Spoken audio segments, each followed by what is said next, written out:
Hello दोस्तों, स्वागत है आपका मेरी इस क्लास में। बच्चों, हम कर रहे थे टेंस और प्रीवियस क्लास में हमने प्रेजेंट टेंस के हमने इंडेफिनिट और कंटिन्यूस कर लिए थे, प्रेजेंट, पास्ट और फ्यूचर के। तो आज हम करने वाले हैं परफेक्ट, जो कि इसका थर्ड पार्ट है। परफेक्ट के बाद आता है हमारा परफेक्ट कंटिन्यू।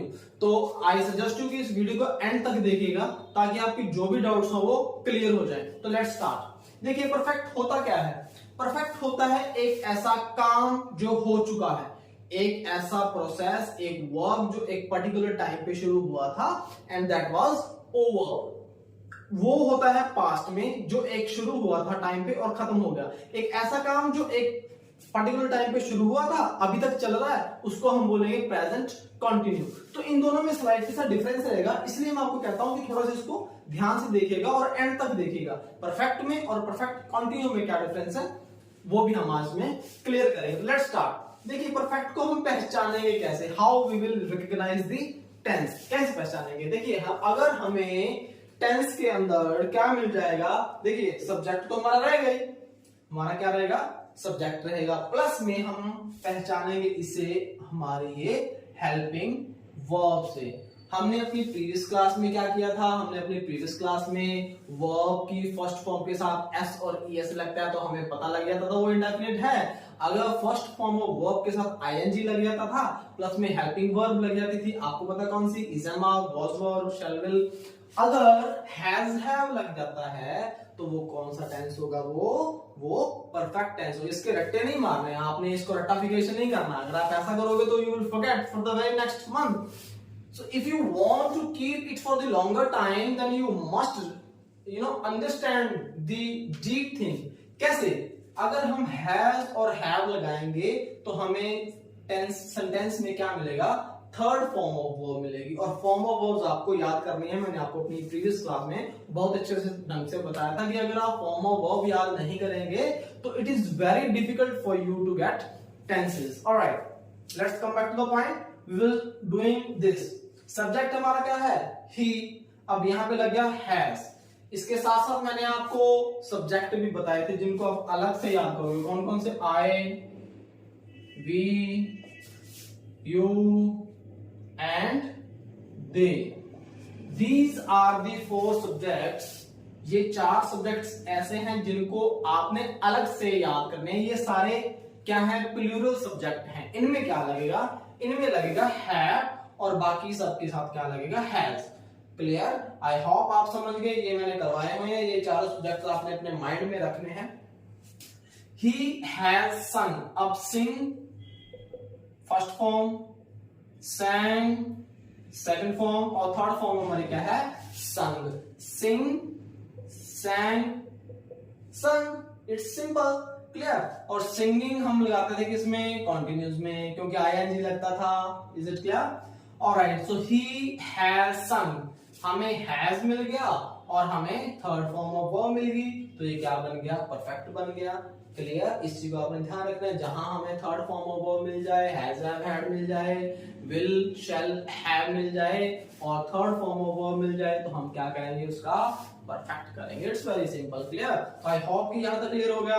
उसी तरह दे हैव प्लेड। प्ले का क्या बन जाएगा? Played. We have written. Write का क्या बन जाएगा? रिटन। She has gone. वो चली गई, जा चुकी है। जहां पे हम चुकी है यूज करते हैं, जैसे मैंने आपको बताया था, कोई एक ऐसा काम जो पर्टिकुलर टाइम पे शुरू होके खत्म हो चुका है। जैसे मैं पढ़ चुका हूं, I have completed my work, I have written. मैंने काम कर दिया, मैंने लिख दिया, मैं क्लास ले चुका हूं। I have taken the class. आप पढ़ चुके हैं। You have studied. आप मेरी क्लास ले चुके हैं। You have already occupied my class. You have listened to me. आप मुझे सुन चुके हैं। क्लियर? दिस एंड दैट, इस तरह से आपने करना। She has gone, you have danced, आप नाच चुके हैं। I have read, इसको मैंने आपको बताया था फर्स्ट क्लास में कि लिखा ये रीड ही जाएगा, पढ़ा क्या जाएगा? रेड। Read, red, red. तो यहाँ पे ये रीड नहीं है, यहाँ पे क्या है? थर्ड फॉर्म ऑफ वर्ब है, तो वी विल क्या, हम इसको क्या रीड करेंगे? रेड। I have read, मैं पढ़ चुका हूं। Jack has done, वो कर चुका है काम। Jack and Shan have completed their homework। इसके साथ साथ मैंने आपको ये भी बताया था कि ये ऑब्जेक्ट ऑप्शनल रहता है। ये भी मैंने आपको क्लास में बताया। जैसे कि he has sung, वो गा चुका है। He has sung। यहां पे अगर मैं लिख दूं मैंने आपको बताया हुआ है, अगेन लिख देता हूं, ही हैज सung अ सॉन्ग, वो एक गाना गा चुका है। तो ये ए सॉन्ग यहाँ पे क्या है, ऑब्जेक्ट। तो it is optional, it is not compulsion. आप लिख भी सकते हैं, नहीं भी लिख सकते, टेंस के ऊपर इसका कोई भी इफेक्ट नहीं पड़ेगा। अगर एग्जिस्ट करता है आपकी स्पीकिंग में तो आप इसको लिख सकते हो। इसको ध्यान से पढ़िए, आप एक बार ध्यान से पढ़ेंगे ना तो लाइफ टाइम आप कभी भी इसको भूलेंगे नहीं। हम क्या करते हैं, हम कोई तैयारी थोड़ी ना करके आते हैं, हमें हमारे माइंड में रहता है कि हाँ ये बच्चों को बताना है, हम हर रोज थोड़ी नहीं पढ़ेंगे। हम एक बार पढ़ लिया, उसे समझ लिया और आप बताते रहो, आप भी बताओगे। जब आप अच्छे से समझ लोगे, आपको एक एक्सप्लेन करने का तरीका आ जाएगा। मे गॉड ब्लेस कि आप भी समझाने लायक बनो और बहुत जल्दी बनो। तो क्या करोगे, आप उसको अपनी समझ में डालोगे पहले कि है क्या, फिर आप उसको अपने तरीके से आप उसको एक्सप्लेन कर सकते हो। Clear? So you have danced, I have, हम कर रहे थे object, they have played football. देखिए मुझे बार बार फुटबॉल ही आता है क्योंकि मैं खुद फुटबॉल खेलता हूँ, राइट? तो हम यहाँ पे क्या लिखेंगे, football. We have written a letter, वो ऑब्जेक्ट पे, she has gone to school, we have danced, I have read the newspaper, this and that. Clear? Next आता है हमारा पास्ट। अब वही डिफरेंस है। क्या डिफरेंस है इसमें, हमारा हेल्पिंग वर्ब क्या है, हैज हैव। इसमें हैज और हैव दोनों को काट देना है, यानी कि ये वाला रूल भी इसमें नहीं लगेगा। आपको सब्जेक्ट देखना ही नहीं है, आप हर किसी के साथ ही क्या लगाओगे, हैड। जैसे ही के साथ भी हैड लग गया, यहाँ पे ही के साथ हैज लगा और दे के साथ हैव लगा है। लेकिन पास्ट जो परफेक्ट है इसमें आपको हैज हैव देखने की जरूरत नहीं है, आप हर सब्जेक्ट के साथ क्या लगाओगे, हैड। ऑप्शन और कोई है ही नहीं आपके पास। He had sung, they had played. तो हैड प्लेड अगर हमने देख लिया तो इट मींस वो पास्ट का परफेक्ट टेंस है, प्रेजेंट का परफेक्ट नहीं है। क्लियर? तो आप हर जगह क्या लगाओगे, हैड। इसमें यही डिफरेंस है बस, ये वाला पोर्शन आप याद कर लो। जैसे मैंने पहले बाहर निकाला था वो भी निकाल देता हूं मैं। जैसे इसमें रहेगा हैज और हैव, इसमें रहेगा हैड और इसमें रहेगा विल हैव और शैल हैव। मैं लिख देता हूं, शैल हैव और विल हैव। बस यही डिफरेंस है, बाकी सब कुछ स्ट्रक्चर जो है वो टेंस का सेम रहेगा। We had written, she had gone, you had written, I had read, Jack had done. देखिए बच्चों, मेरा जो समझाने का जो लेवल है ना, तरीका है, वो मेरा रहता है कि 6 to 12 के बच्चों तक का समझ आ सके। अगर तो मैं इसको बहुत ही स्लो और छोटे लेवल तक कराऊं 4th, 5th, 6th में, तो हो सकता है कि जो बड़ी क्लासेस के बच्चे उनको समझ ना आए, और अगर मैं बड़े बच्चों के हिसाब से कराऊं तो छोटे बच्चों को समझ नहीं आएगा। इसलिए मैं चाहता हूं कि आपको एग्जांपल्स इस तरह से सेट किए जाएं, आपके एक बार मेन कंसेप्ट समझ में आ जाए। जब आपको मेन कंसेप्ट समझ में आ जाएगा ना, तो बड़े टेंस भी आप उनको बड़े ही आसानी से आप समझ पाओगे। इसलिए मेरा फोकस रहता है कि हर क्लास का बच्चा, 6 to 12 क्लास का बच्चा इसको आसानी से समझ पाए। वरना बातें बहुत है करने के लिए, मैं इधर उधर आपको एग्जांपल देता रहूं बात, no, that's not my main focus. My main focus and motto is just to make you understand better, so that आपको ये लॉन्ग टाइम तक आपके माइंड में बातें बनी रहें। ऐसा कुछ भी नहीं है जो आप नहीं कर सकते, आपको बस सीखने की अपने अंदर जो हैबिट है वो आप में क्रिएट करनी पड़ेगी हमें। ऑलराइट, तो आई होप कि प्रेजेंट क्लियर है, पास्ट क्लियर है। अब हमारा रह गया फ्यूचर। फ्यूचर में हम क्या करेंगे, सब्जेक्ट हमारा रहेगा और हमारी जो हेल्पिंग वर्ब रहेगी बस वही चेंज होगी। क्या लगेगी इसमें, will have plus shall have. इस प्लस इन द सेंस की ऑब्लिक, यानी कि दोनों में से कोई एक लगेगी। अब इसमें ये वाला फॉर्मूला जो है वो काम करेगा। ये वाला जो ये सब्जेक्ट है इसमें आपको ये देखकर ही लगाना होगा, अदरवाइज वो ग्रामेटिकली रॉन्ग हो जाएगा। कैसे, जैसे ही के साथ अगर विल लगना है ना तो विल ही लगेगा, यहाँ पे शैल आप नहीं लगा पाओगे। शैल लगाते हो तो वो ग्रामेटिकली रॉन्ग हो जाएगा, क्योंकि ही जो है वो सिंगुलर सब्जेक्ट है। और आपको सब्जेक्ट नहीं आते तो मेरी सब्जेक्ट वर्ब कंकोर्ड की क्लास देखिए, वहां में मैंने एक्सप्लेन किया हुआ डिटेल में, बहुत कुछ समझने के लिए आएगा।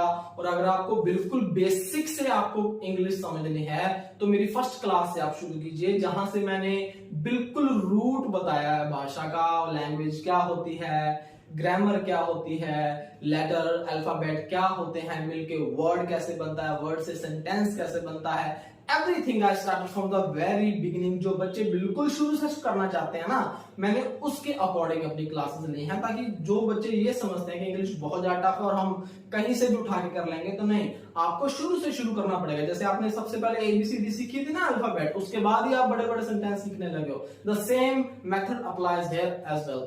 आपको स्टार्टिंग से शुरू करना पड़ेगा, 1 by 1 क्लास लेनी पड़ेगी, स्टेप बाय स्टेप आपको सीखना पड़ेगा। आपको अपना लेवल उस नेक्स्ट क्लास तक समझने के लिए प्रीवियस क्लास को जरूर देखना पड़ेगा, चाहे आप मेरी देखिए कहीं और देखिए, लेकिन आपको वो देखनी पड़ेगी, आपको वहां तक पहुंचना पड़ेगा। उस चीज को पकड़ने के लिए आपको स्टार्टिंग से ही शुरू करना पड़ेगा। तो आप प्रीवियस वीडियो जरूर देखिए, अदरवाइज आपको सब्जेक्ट समझ नहीं आएगा। सब्जेक्ट क्या है, मैं बोलूंगा कि सब्जेक्ट के साथ क्या लगेगा, आप बोलोगे सर सब्जेक्ट क्या होता है। जब तक आपको सब्जेक्ट प्रेडिकेट नहीं पता, ये सब्जेक्ट है, ये प्रेडिकेट है, आपको नहीं पता होगा, तो you will not be able to do that. So I suggest you to go through that classes, understand that, make notes, then get back to tenses. Alright, तो हम यहाँ पे कर रहे थे कि ये हमारा सब्जेक्ट है, ये हमारा क्या हो गया, विल हैव हमारा हो गया हेल्पिंग वर्ब, और संग हमारी हो गई थर्ड फॉर्म ऑफ वर्ब। सिंग की संग बन जाती है, सिंग, sang, संग। उसी तरह play, played, played, write, wrote, written. हमने इसमें जो पास्ट का इंडेफिनिट किया था, वहां पे हमने रोट लिखा था। शी विल हैव गॉन, अब शी के साथ विल हैव लग गया। यू, अब यू देखिए, यू इसमें आ रखा है, तो यू शैल हैव ईटन, आप खाना खा चुके होगे। जो भविष्य में काम होना होगा, हुआ नहीं है।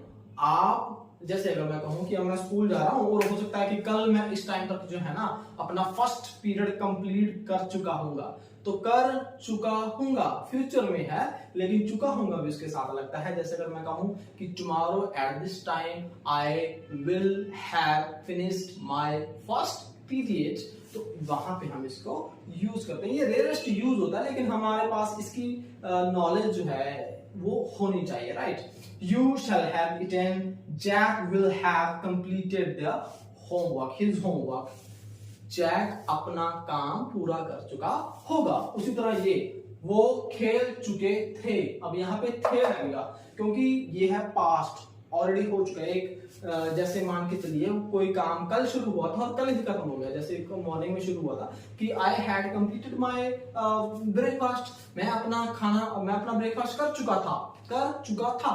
लेकिन इसमें क्या रहता है, इसमें होता है कि कोई क्रिया चल, जैसे अगर ही हैज सung अ सॉन्ग, वह गाना गा चुका है, यहाँ पे है लगता है, यहाँ पे था लगता है, और यहाँ पे गा लगता है। ये हमें 4th 5th क्लास में करवा चुके हैं, लेकिन हम उतना गहराई में इसलिए नहीं जाएंगे क्योंकि वो तो बहुत ही सिंपल है। ये हमारा प्रेजेंट है, ये पास्ट है, और ये फ्यूचर। आई होप यहाँ तक आपको समझ आ गया। नेक्स्ट हमारा आता है परफेक्ट कंटिन्यू। हमने किया था इंडेफिनिट, फिर कंटिन्यू किया था, फिर हमने परफेक्ट किया था, लास्ट हमारा आता है टेंस का परफेक्ट कंटिन्यू टेंस। आइए बोलते हैं।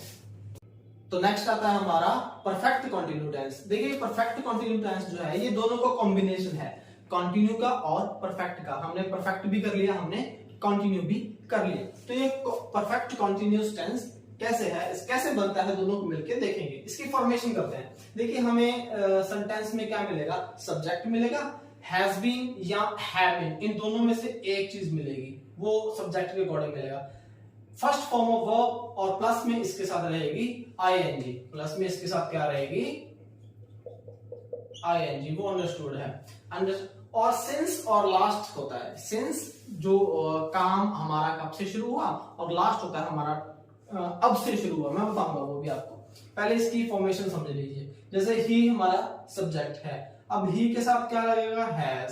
जैसे कि मैंने आई, वी, यू और दे, ये सब्जेक्ट आपको अलग से करवाए हुए हैं, उनके साथ ही सिर्फ हैव लगेगा, वो आपको पता है। बाकी सबके साथ हैज बीन लगेगा।